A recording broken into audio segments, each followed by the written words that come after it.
documentaire. 4 invités ce soir. Paul Essenbruch, bonsoir. Bonsoir. Vous avez réalisé le documentaire que nous venons de voir. Vous nous racontez votre expérience dans ce débat. À vos côtés, Hervé Morin, ancien ministre de la Défense, président UDI de la région Normandie. Vous pensez que la suppression du service militaire était une décision démagogique, mais que son retour aujourd'hui est impossible. Vous nous expliquerez tout ça au cours de l'émission. Joachim Pueyo, député PS de l'Orne, bonsoir. Bonsoir. Vous avez présenté un rapport sur les défis, notamment du service militaire volontaire. Vous nous direz quel bilan en fait le législateur. Et enfin, Michel Fil, vous êtes sociologue, spécialiste de la jeunesse. Votre dernier livre s'intitule Jeunesse au pluriel à l'abandon et c'est aux éditions Mimésis. Bonsoir messieurs, on va commencer en regardant un extrait du documentaire « Les jeunes volontaires sont en plein exercice ». Regardez. Ok, donc vous avez pu voir que là, c'était pas compliqué ce qu'on a fait. On a fait une petite marche, d'accord. Vous n'aviez pas de charge sur le dos, vous n'aviez pas les sacs à dos. Pour les exemples, écoutez bien parce que vos camarades vont vous faire partager ce qu'ils ont vécu. On vous a mis une petite difficulté, le tronc d'arbre, un cure-dent, d'accord. C'était pas compliqué, je voulais voir à tel point comment vous allez vous démerder dans cette affaire. Vous avez vu, quand il y en a un qui décide, quand il y en a un qui dit quelque chose, qui soumet les idées, ça marche mieux quand même, non? Oui, chef. Et bien ça sera comme ça tout le temps dans votre vie, les gars. Vous aurez tout le temps un chef, il y aura tout le temps un subordonné. Et il faut trouver sa place, d'accord? On est d'accord là-dessus? Oui, chef. Alors, on va parler de l'insertion professionnelle, mais en premier lieu, ce service militaire volontaire sert à donner un cadre à ces jeunes. Comment le vivent-ils, Paul Essenbruch? Écoutez, là, l'extrait qu'on vient de voir est, je crois, assez illustratif de ce qu'ils ont vécu. Ils l'ont, je crois, pour la plupart, en tout cas ceux que j'ai suivis, Florian, Beryl et Victorien, très bien vécu. Ils sortent de cette aventure, je pense, avec une vraie expérience, une aventure un peu. Ils ont appris à se connaître, c'est eux qui me le disent, hein. Ils ont appris à se connaître, ils ont découvert d'autres choses. Et donc ça a été pour eux, je pense, une expérience, en tout cas marquante, je crois, dans leur tranche d'âge. Joachim Pueyo, c'est un des premiers moteurs de ce service militaire volontaire, l'apprentissage de la discipline. Absolument. On a déjà le service militaire adapté en Outre-mer qui fonctionne très bien. Depuis les années 60 pour lutter contre le chômage des jeunes. Je suis allé moi-même visiter une caserne à La Réunion avec une autre parlementaire et nous avons rencontré des jeunes. Et donc on s'est inspiré d'ailleurs du service militaire adapté d'outre-mer pour le remettre en place en métropole. Et donc ce sont des jeunes quelquefois qui ont des difficultés à trouver une voie pour leur vie, pour leur insertion professionnelle. Et là, ils auront une pause de quelques mois, de 8 mois, 10 mois même plus, pour effectivement réfléchir sur leur avenir. Et je pense que le service militaire volontaire est adapté pour une certaine catégorie de jeunes. Et parce qu'il y a un esprit de défense, parce qu'il y a une discipline, c'est un régime d'internat, donc il y a des valeurs qu'on rappelle. Et le moment où on dit quelquefois que les jeunes s'écartent des valeurs républicaines, là on rentre vraiment dans les valeurs avec une organisation qui est basée sur l'autorité, une autorité intelligente bien évidemment, sur de la discipline. Et également on remobilise le jeune sur également ses atouts. Et donc je crois que c'est vraiment un très bon dispositif. L'objectif, je crois que c'est 1000 jeunes, avec 3 sites en métropole, La Rochelle, Bretigny-sur-Orge et puis Montigny-lès-Metz. Et j'espère qu'on pourra, au bout de 2 ans d'expérimentation, on pourra le renforcer, parce que je crois qu'actuellement, il y a beaucoup de jeunes qui veulent rentrer dans le service militaire volontaire. On a eu également une expérience parallèle, et M. Morin, ancien ministre, connaît bien ce dispositif, c'est les EPID. Et les établissements publics de défense, ce sont des établissements également qui accueillent des jeunes pour l'insertion, avec un esprit de défense en termes d'organisation. Et je pense que c'est très utile. Et quand vous voyez les chiffres, 80% sortent avec effectivement des projets d'insertion professionnelle, c'est un succès. Voilà. Michel Fils, quand vous voyez ces images, ça donne un cadre aux jeunes, on voit, oui, chef, qu'est-ce que vous en pensez? Alors d'abord, moi, quand j'ai branché effectivement la télé, j'ai cru à une émission de télé-réalité. D'ailleurs, très récemment, il y a eu effectivement une émission autour du service militaire qui n'a pas d'ailleurs connu un franc succès, ce qui en dit long, je pense, effectivement, sur le faible désir probablement de la majorité des jeunes de retourner vers une forme militaire de service.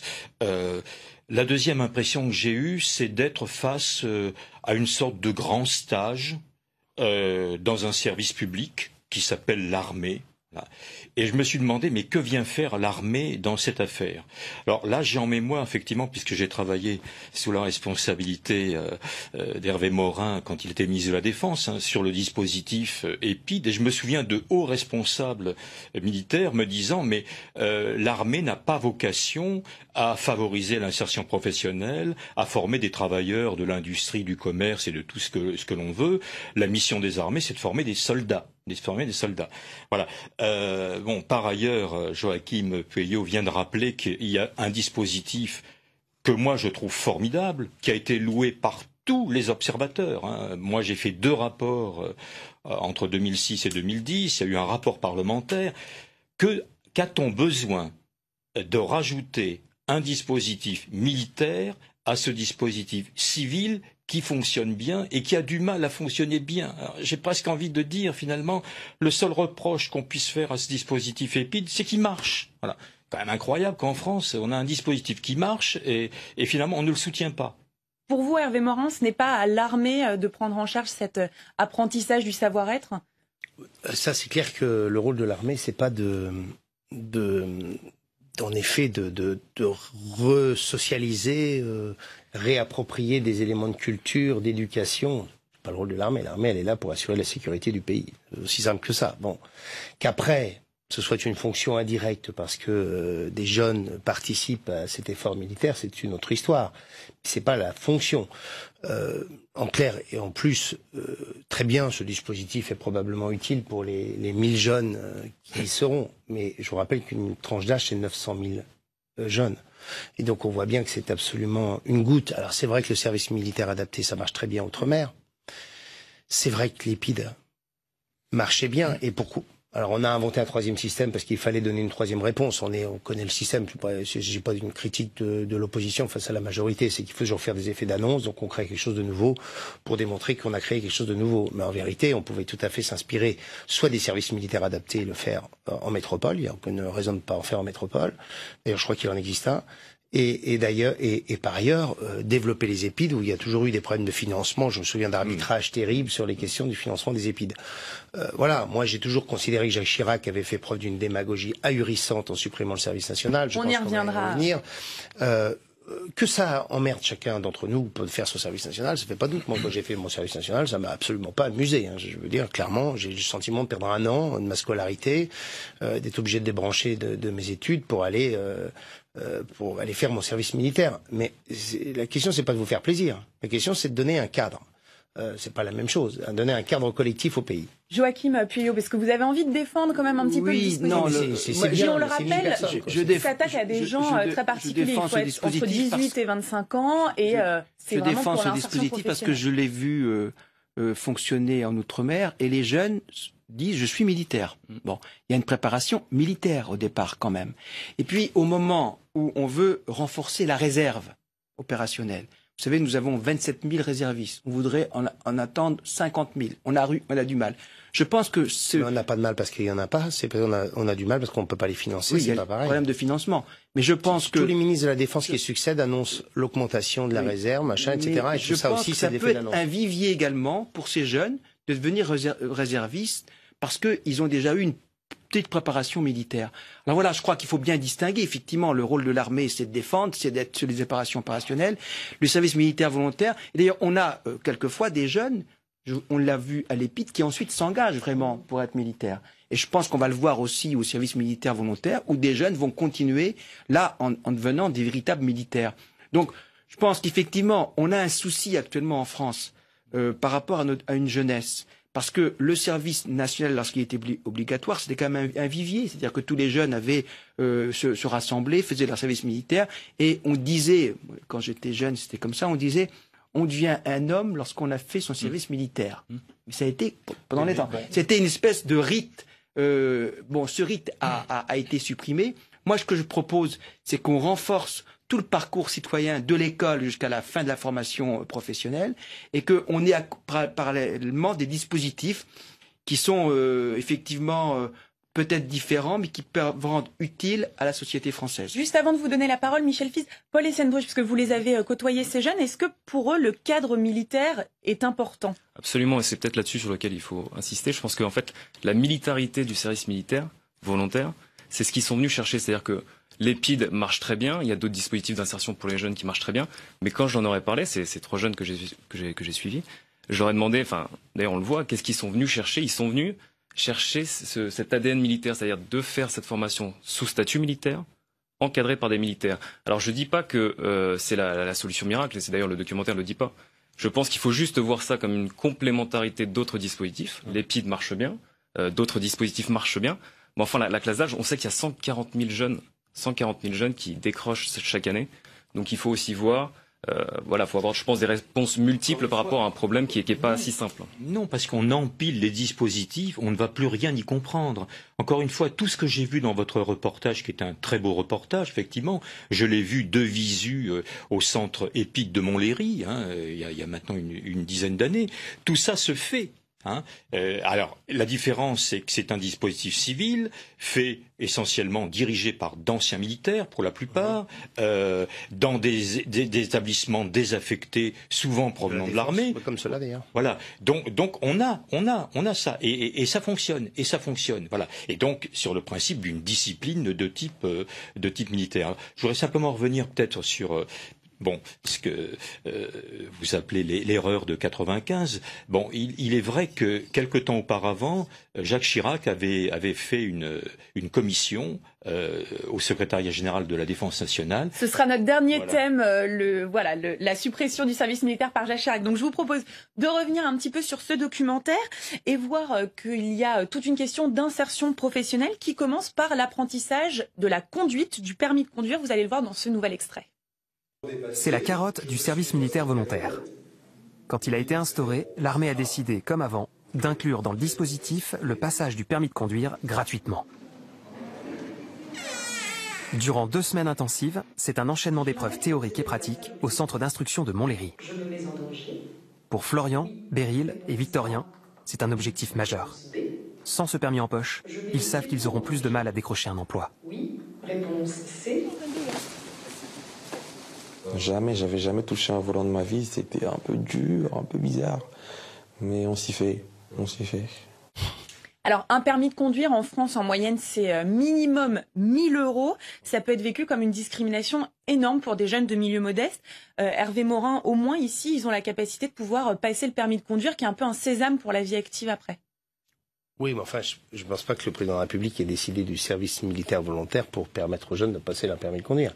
Que ce soit un des instruments pour favoriser la réinsertion des 1000 jeunes qui sont en perspective à, je sais pas, 2 ans ou 1 an, bref, mais que ce soit en effet un moyen de faire venir des jeunes, en effet, mais on ne peut pas considérer qu'on a créé ce dispositif uniquement pour permettre à des jeunes de passer leur service militaire, parce que dans ce cas-là, il vaut mieux faire tout simple. Il vaut mieux que l'État donne 1 000 € aux jeunes et lui dise passe ton permis de conduire. Franchement, on peut pas simplement penser que c'est ça. Et puis je vais vous dire, vous disiez que l'encadrement militaire était quelque chose qui les touchait, mais je veux dire, il y a un moyen très simple, c'est de s'engager. Je veux dire, l'armée embauche des milliers de personnes par an, sinon des dizaines de milliers. Donc s'ils ont vraiment envie, c'est très simple, ils passent un contrat, ils vont au bureau du service national, ils ont un contrat de 3 ans et ils passeront aussi que là, ils vont pas leur permis de conduire. Ils passeront leur permis de conduire. Voilà, c'est quand même très différent. Je pense encore une fois que l'armée n'a pas vocation à remplacer ni la famille ni l'école. Les valeurs républicaines, c'est à l'école et déjà dans les familles qu'on doit les transmettre. Moi, j'ai connu le temps des leçons de morale. Alors bon, évidemment, aujourd'hui, on ne pourrait plus appeler ça de cette manière, mais bon, on apprenait effectivement à vivre ensemble, on apprenait les grandes valeurs de la République. Voilà, c'est là que les choses doivent se faire. Alors, quant au permis de conduire, c'est quand même un vrai problème pour la plupart des jeunes de ce pays. Vous l'avez rappelé. Et on le voit, Paul Hessenbusch, c'est vraiment une motivation pour ces jeunes. Ah oui, non, de passer leur permis de conduire. Je pense qu'il n'y a jamais eu de débat. C'est-à-dire que l'armée, quand elle a décidé de proposer le passage du permis de conduire, bien évidemment, derrière, c'était pour attirer des candidatures. Et je crois qu'ils s'en sont jamais cachés. Ça fait partie du dispositif de passer le permis de conduire. Après, il faut pouvoir. C'est une motivation. C'est une motivation, bien sûr. Je vous rappelle que le service militaire volontaire a été proposé dans le cadre de la radicalisation d'une partie de la société française, etc. Est-ce que ça répond à ça? Pas un instant.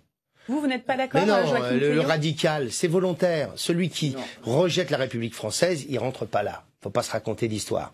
Voilà, il faut simplement se dire que derrière tout ça, il y a une grande faillite. La grande faillite, c'est la faillite du système éducatif français.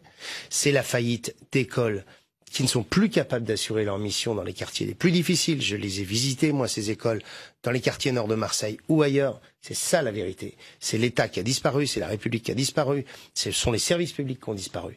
Et donc, après, on trouve, en effet, pour quelques jeunes, des dispositifs qui marchent.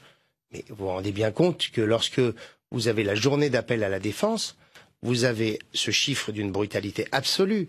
11% des jeunes analphabètes, ou presque, et près de un peu moins de 20% illettrés. C'est ça le système éducatif tel que nous le produisons, c'est pas une histoire droite-gauche, hein, que nous produisons collectivement. Joachim Pueyo, est-ce que ce service militaire volontaire, c'est en fait la faillite de l'école? Je sais pas, je peux pas dire c'est la faillite de l'école. Simplement, on a actuellement en France des difficultés avec certains jeunes qui ont du mal à comprendre nos valeurs citoyennes. Je suis allé au Canada, qui était une grande démocratie, 32 millions d'habitants. Ils ont mis en place un dispositif qui n'est pas militaire, hein, mais qui, dans l'esprit de militaire, les cadets de la défense sont des jeunes. Et ça existe aussi, hein, oui, déjà. mais 300 en France. Oui, bon, ça existe. Ils sont 70 000 au Canada pour 32 millions d'habitants. Et donc, on voit ces jeunes qui sont en tenue militaire, qui sont encadrés par des réservistes. On ne dit pas que les familles ne sont pas aptes à encadrer. Non, c'est des familles qui envoient leurs jeunes parce que effectivement ils se regroupent, ils ont une discipline qui est mise en œuvre. Ils réfléchissent sur des thèmes de société.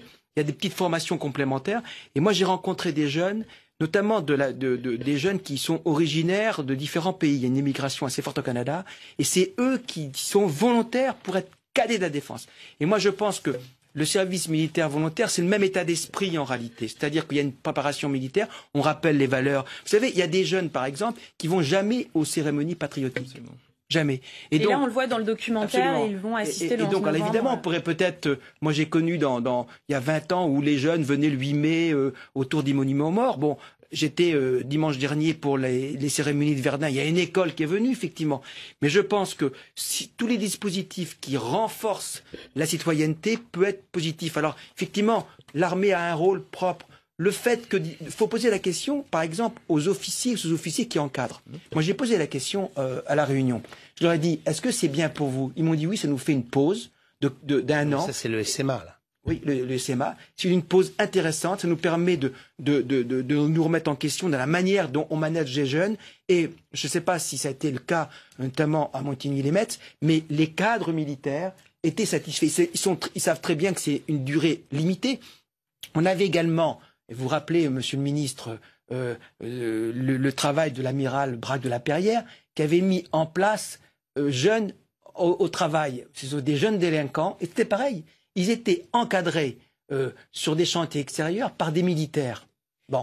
Et donc, on a supprimé ce dispositif. Quand vous étiez ministre, je crois que vous l'aviez maintenu, je crois, ce dispositif. Il a été supprimé par la suite. Mais c'était pas un mauvais dispositif. Et c'était des jeunes délinquants. Vous allez me dire, mais pourquoi des délinquants sont encadrés par des militaires? Mais ça fonctionnait, parce qu'il y avait un cadre. Là, c'est pas des Pour délinquants. vous, la discipline, c'est à l'école de la faire, l'insertion professionnelle, c'est une question d'école, pas d'armée. Et si elle ne se fait pas là, encore une fois, il y a ces épides qui ont vocation à prendre en charge ce type même de public défavorisé. Voilà, ce sont les mêmes.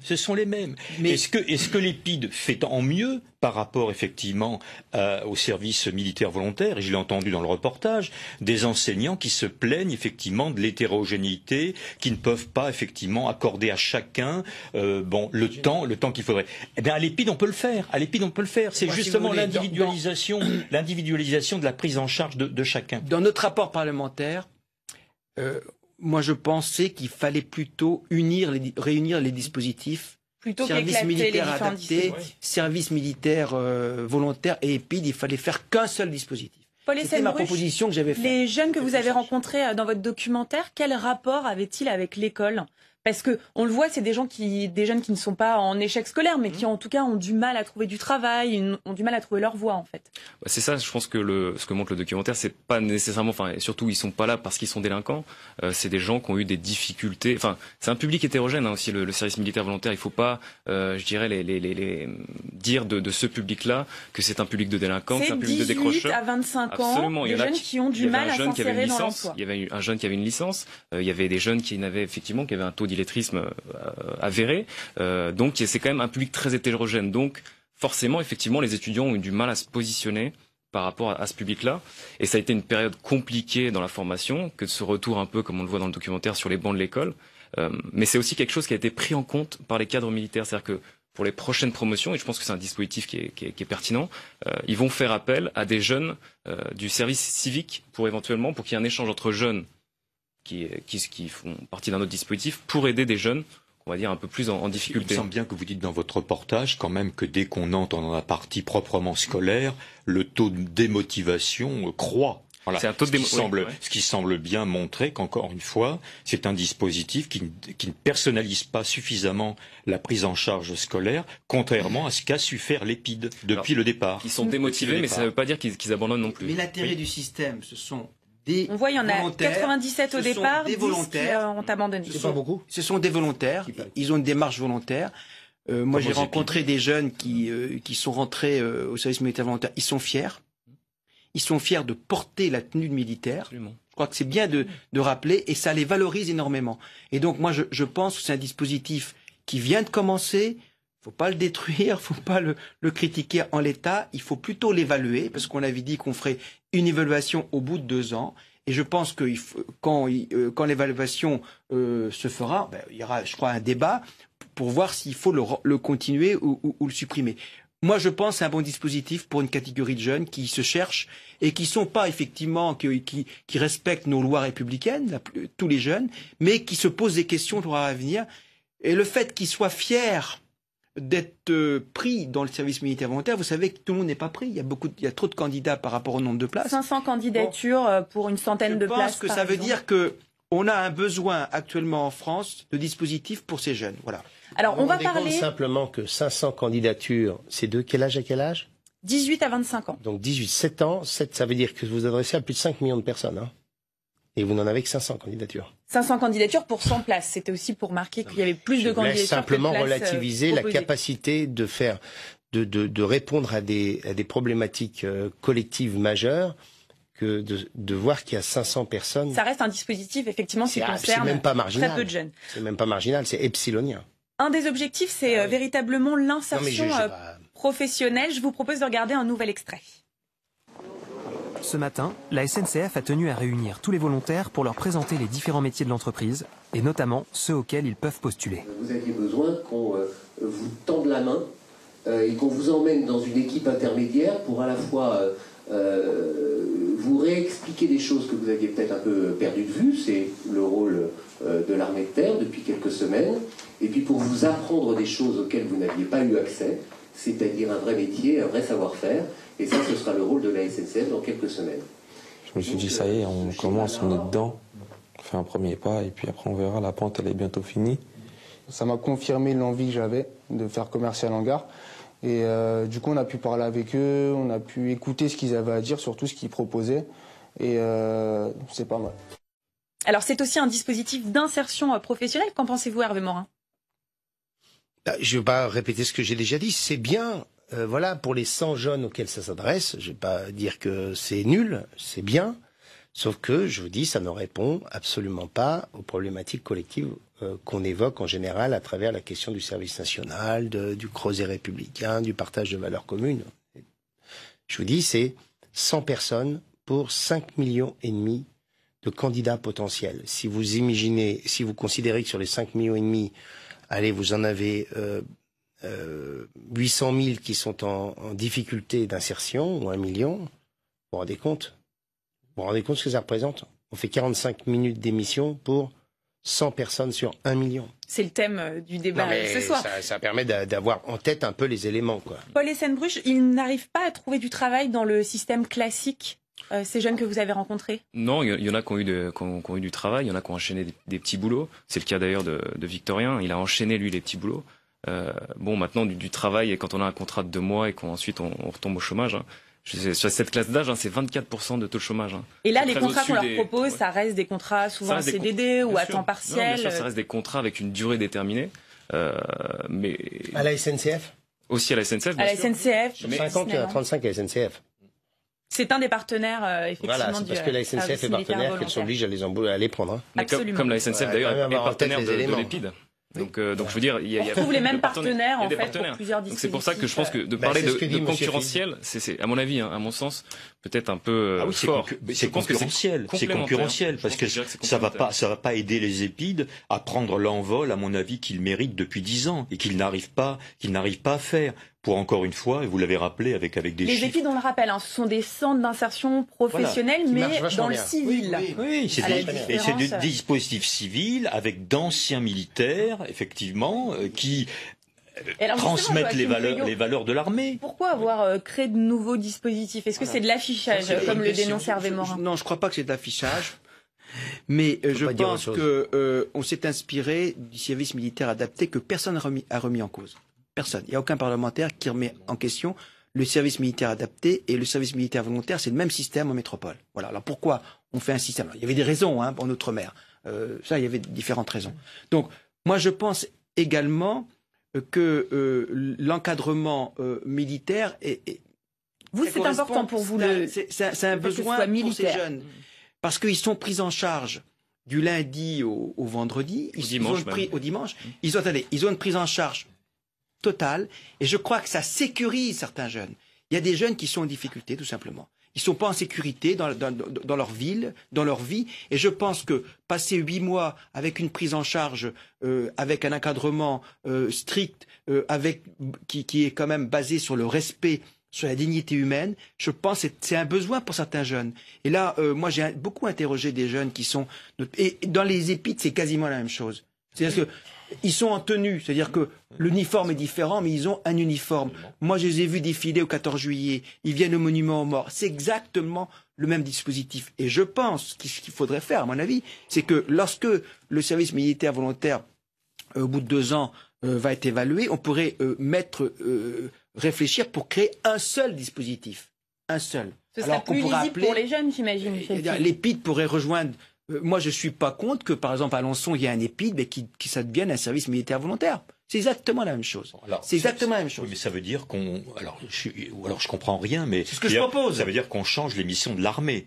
Bon, moi, si l'armée, on dit aujourd'hui qu'elle a vocation à former les travailleurs, pourquoi pas? Mais il me semble que ce ne soit pas encore le cas dans l'esprit des gouvernants. L'armée, elle est là pour assurer la sécurité, elle est là pour former des soldats. Voilà, on a fait ce choix de la professionnalisation, il faut évidemment en prendre acte. Alors justement, on va revenir, et c'est le dernier thème de notre débat sur ce choix de la professionnalisation. C'est Jacques Chirac qui décide de mettre fin au service militaire national en 96. Du coup, la suppression a été actée en 97. Pour vous, Hervé Morin, c'était une décision que vous n'approuvez pas?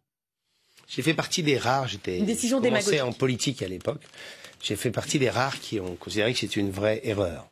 Le motif de Jacques Chirac, ou la motivation, c'était de dire une armée moderne, c'est une armée professionnelle.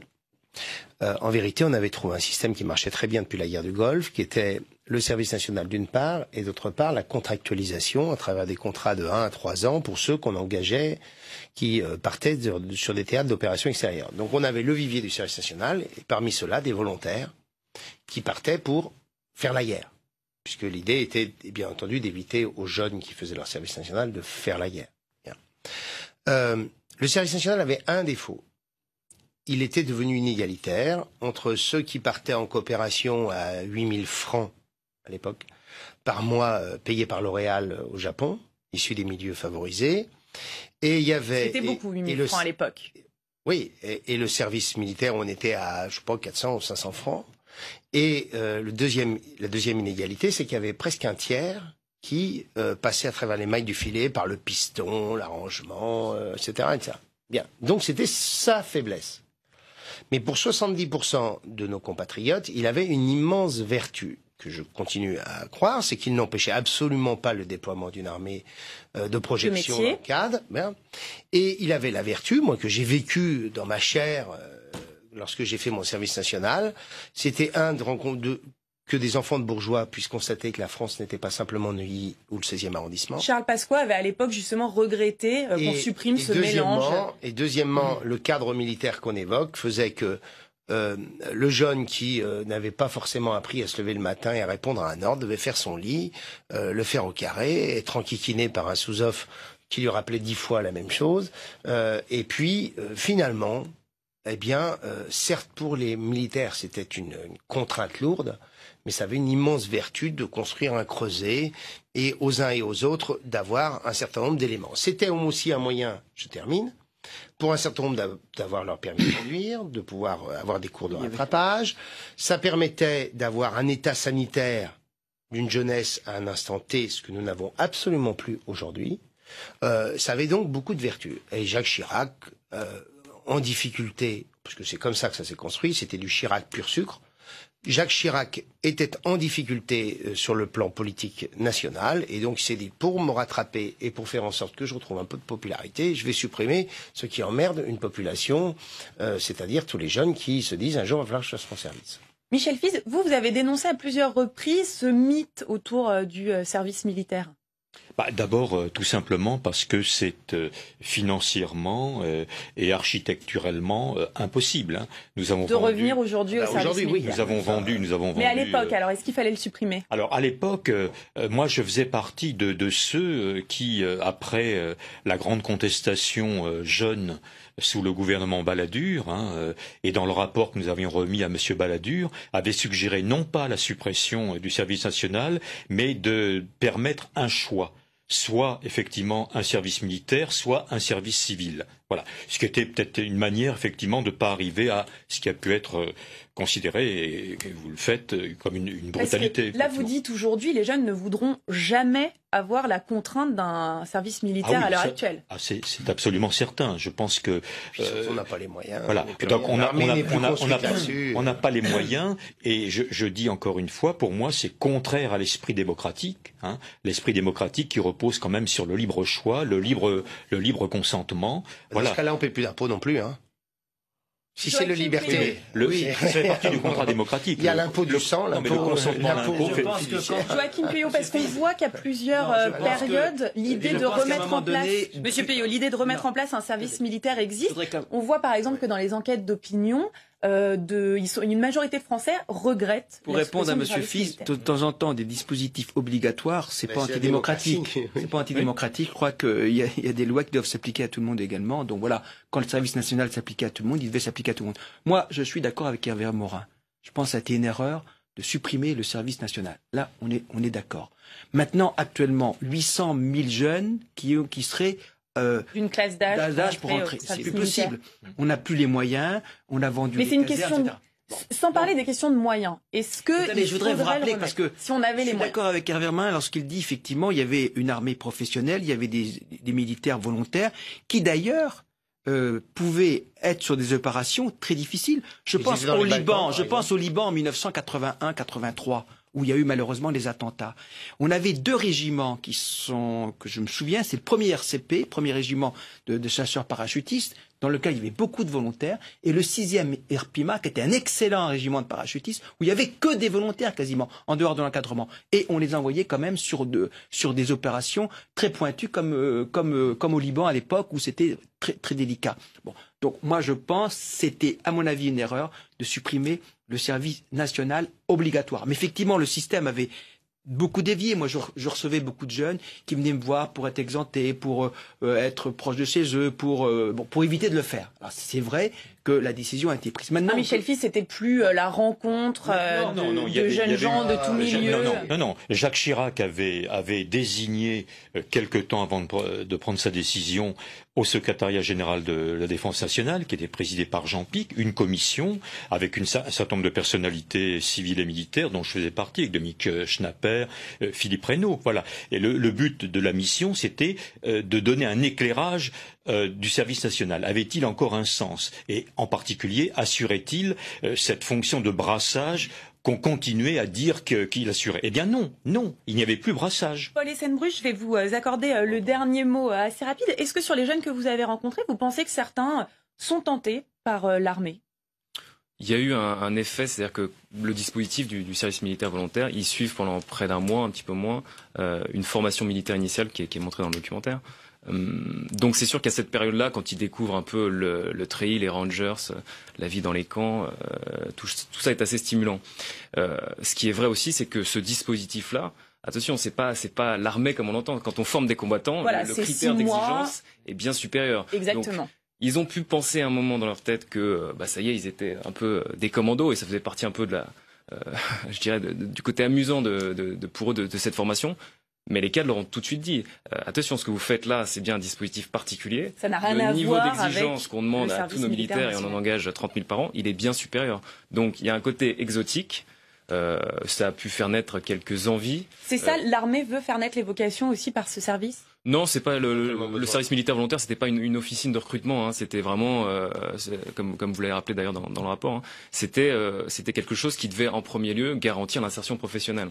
Ensuite, bien sûr, un peu l'esprit citoyen, bien sûr, mais c'était pas l'idée, bien sûr, si ça naît dans leur esprit. Je pense qu'il faut s'en réjouir. Ensuite, ils peuvent participer à des tests de sélection. Rien ne les empêche. Mais c'était pas le but de l'armée de venir recruter des jeunes. Merci beaucoup. Merci à tous les quatre. Merci Paul Essenbruch, Hervé Morin, Michel Fize et Joachim Pueyo. Je vous rappelle que vous pouvez revoir cette émission. C'est sur notre site internet www.lcp.fr. Et pour la commenter sur Twitter, c'est le hashtag DDS. Très bonne fin de soirée à tous.